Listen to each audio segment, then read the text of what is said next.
இலங்கை அதிபர் தேர்தல் வரும் 21ஆம் தேதி நடைபெற உள்ள நிலையில் அங்கு இன்று இரவோடு பரப்புரை ஓய்கிறது. இலங்கை தேர்தல் நிலவரம் குறித்த தகவல்களை வழங்க களத்திலிருந்து நமது செய்தியாளர் ராஜ்குமார் இணைந்திருக்கிறார். ராஜ்குமார், இரவு எத்தனை மணியோடு பரப்புரை ஓய்வடைகிறது? இறுதிக்கட்ட பரப்புரை எப்படி இருக்கிறது?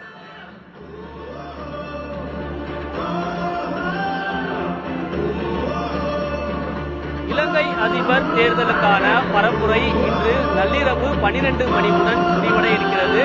கொழும்பு நகரத்தில் முக்கியமான அரசியல் கட்சி தலைவர்கள் தங்களுடைய இறுதிக்கட்ட பரப்புரையை முடிக்க இருக்கிறார்கள். மத்திய கொழும்பு கிராண்ட் பாஸ் பகுதியில் நாம் இருக்கிறோம். அதிபர் ரணில் விக்ரமசிங்கே இன்னும் சற்று நேரத்தில் இங்கு நடைபெற இருக்கக்கூடிய பொதுக்கூட்டத்தில் பேச இருக்கிறார்.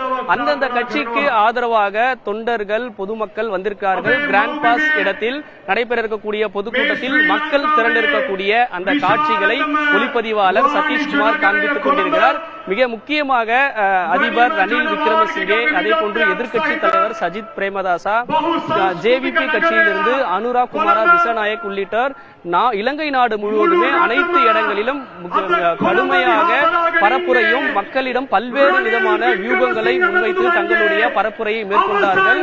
குறிப்பாக இலங்கை நாட்டில் பொருளாதார வளர்ச்சியை மேம்படுத்துவது, விலைவாசியை குறைப்பது, வேலை வாய்ப்பை அதிகரிப்பதற்கான நடவடிக்கை, இலங்கை நாட்டில் சுற்றுலா பயணிகளுடைய எண்ணிக்கை அதிகரிப்பது உள்ளிட்ட பல்வேறு விதமான வாக்குறுதிகளை மக்களிடம் அளித்து பரப்புரையை செய்து முடிக்க இருக்கிறார்கள்.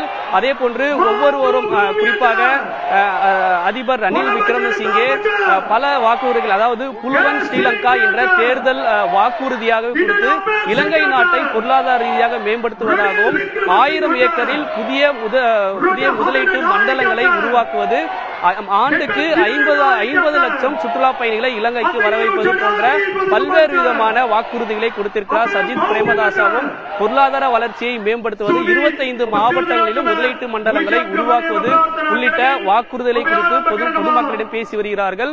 அது மட்டும் இல்லாமல் இனவாதம் எதுவும் இல்லாமல், அதாவது சிங்களர்கள், தமிழ் மக்கள், இஸ்லாமியர்கள் என அனைத்து தரப்பு மக்களிடமும் பரப்புரையை கொண்டு செல்வதற்கான நடவடிக்கையும், குறிப்பாக தமிழ் மக்களிடம் கொண்டு செல்வதற்காக தமிழ் மொழியிலும் பரப்புரை இலங்கை நாடு முழுவதுமே விளம்பர பதாகைகள் வைத்து பல்வேறு விதமான நடவடிக்கைகளை மேற்கொண்டு வருகிறார்கள்.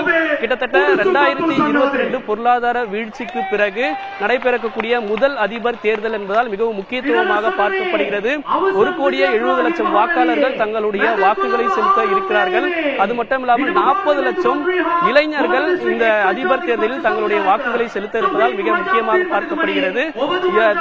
21ஆம் தேதி வாக்குப்பதிவு என்பதால் தேர்தல் ஆணையம் அனைத்து விதமான பணிகளும் நடத்துவதற்கான ஏற்பாடுகளை செய்திருக்கிறார்கள்.